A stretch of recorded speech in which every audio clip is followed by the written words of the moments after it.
আজকে মাননীয় চিফ অ্যাডভাইজারের সাথে আমাদের যে 6টি কমিশন করা হয়েছিল, মেজর কমিশন, তার প্রধানদের একটা মিটিং হয়েছে এবং মিটিং এ constitution commission chief professor Ali Riaz, judicial কমিশনের চিফ জাস্টিস শাহ মুমিনুর রহমান, আর নির্বাচন কমিশন নিয়ে যিনি চিফ বদিউল আলম মজুমদার, পুলিশ কমিশনের chief Sarfaraz Hossain, anti corruption কমিশনের চিফ নিয়ে রিফর্ম কমিশনের চিফ ডক্টর ইফতেখারুজ্জামান এবং জনপ্রশাসন চিফ আব্দুল মুহিত চৌধুরী ছিলেন এবং বিচারপতি এমদাদুল হক এবং জুডিশিয়াল কমিশনের আরেকজন বিচারপতি এমদাদুল হক উপস্থিত ছিলেন। আর মাননীয় অ্যাডভাইজারদের মধ্যে ছিলেন আসিফ নজরুল এবং আদিলুর রহমান খান। এখন স্যার কিছু বলবেন। ধন্যবাদ। আসলে আজকে এটা খুব গুরুত্বপূর্ণ মিটিং ছিল।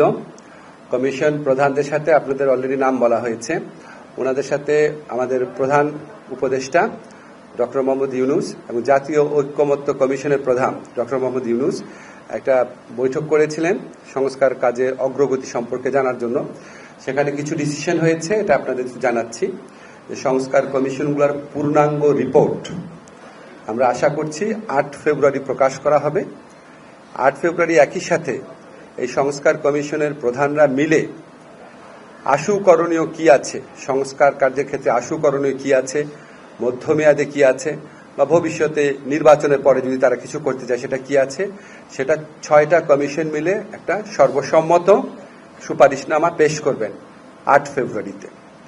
এই সুপারিশনামা এবং কমিশনগুলোর রিপোর্ট আমরা সকল রাজনৈতিক দল এবং আমাদের জুলাই গণ অভ্যুত্থানের পক্ষের শক্তি যারা আছে তাদের কাছে পৌঁছে দিব সেদিনই। এরপর রাজনৈতিক দল গণ অভ্যুত্থানের পক্ষের সকল শক্তির সাথে আলোচনা এবং সমঝোতা ক্রমে জাতীয় ঐক্যমত্য কমিশনের প্রথম আনুষ্ঠানিক বৈঠক অনুষ্ঠিত হবে। আমরা আশা করছি এটা ফেব্রুয়ারির মাঝামাঝি সময় অনুষ্ঠিত হবে এবং এটা রাজনৈতিক দলগুলোর সাথে কথা বলেই ডেটটা ঠিক করা হবে। জাতীয় ঐক্যমত্য কমিশনের প্রথম বৈঠকে সভাপতিত্ব করবেন ঐক্যমত্য কমিশনের প্রধান ডক্টর মোহাম্মদ ইউনুস এবং এখানে সকল রাজনৈতিক দল এবং আন্দোলনের যারা পক্ষশক্তি ছিল তাদের প্রতিনিধিরা থাকবেন এবং আমাদের যারা কমিশন চিফ আছেন ওনারা সবাই উপস্থিত থাকবেন। এটাই আজকে মোটামুটি অগ্রগতি। আমরা আশা করছি এই আলোচনা ফেব্রুয়ারির মধ্য থেকে যে শুরু হবে সেটা সম্ভব হলে রোজার মধ্যেও চালিয়ে নেওয়া হবে, রাজনৈতিক দলগুলো যদি রাজি থাকেন, এবং যত দ্রুত সম্ভব আমাদের সংস্কারের ক্ষেত্রে করণীয় কি সেটা ঠিক করা হবে।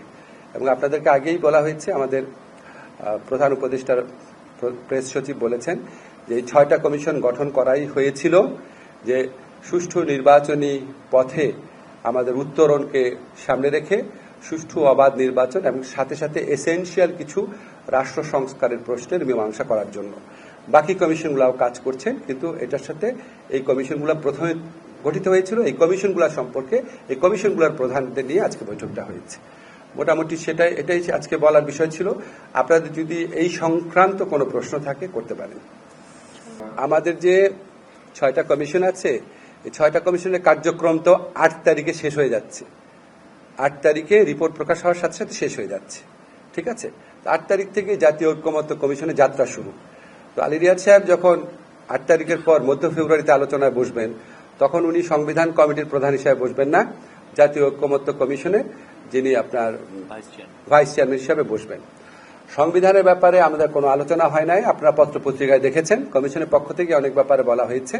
সংবিধানের ক্ষেত্রে কি পদ্ধতিতে ঐক্যমত্য প্রতিষ্ঠা করা হবে সেটা নিয়ে আলোচনা করা হয় নাই। বাট আমরা জানি সংবিধান নিয়ে বিভিন্ন পদ্ধতিতে ঐক্যমত করা সম্ভব। একটা হচ্ছে যদি আপনার রাজনৈতিক দলগুলো ঐক্যমত পোষণ করে, যদি পোষণ করে সংবিধানের সংক্রান্ত কোনো সংশোধনী ক্ষেত্রে, তাহলে ওনারা মিলে সবাই মিলে এগ্রি করে কোনো একটা ব্যাপার আইনে পরিণত করার প্রস্তাব দিতে পারেন। সেটা আপনার পরে যখন সংবিধান সংশোধন করা হবে পোস্ট ভ্যালিডিটি দেওয়া যেতে পারে।